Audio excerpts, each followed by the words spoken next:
I mean, I think there's many ways it could go wrong, but we work with powerful technology that can be used in dangerous ways very frequently in the world. And I think we've developed over the decades good safety system practices in many categories. It's not perfect, and this won't be perfect either. Things will go wrong. But I think we'll be able to mitigate some of the worst scenarios you could imagine.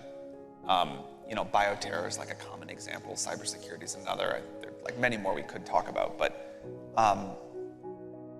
as this technology, like the main thing that I feel is important about this technology is that we are on an exponential curve and a relatively steep one. And human intuition for exponential curves is like really bad in general. It clearly was not that important in our evolutionary history. And so I think we have to, given that we all have that weakness, I think we have to like really push ourselves to say, okay, GPT-4, not a risk like you're talking about there, but how sure are we that GPT-9 won't be?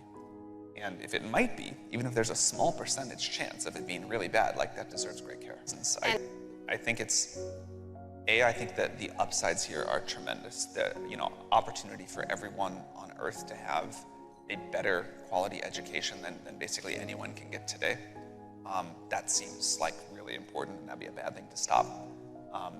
Medical care and what's I think going to happen there, and making that available like truly globally.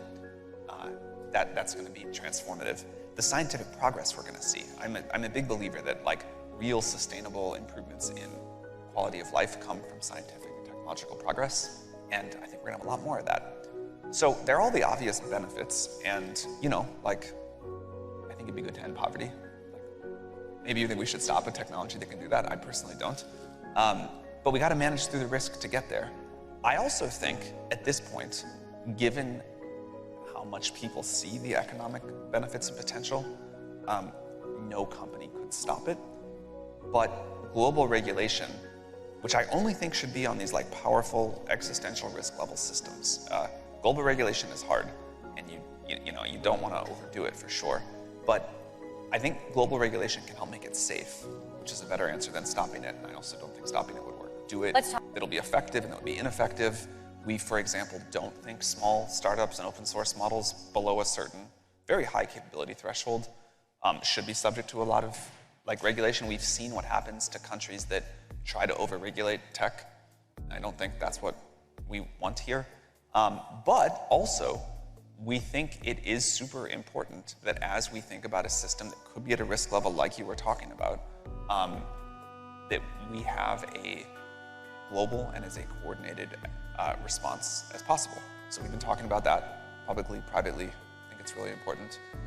You could point out that we're trying to do regulatory capture here or whatever, but I just don't. I think that's so transparently intellectually dishonest.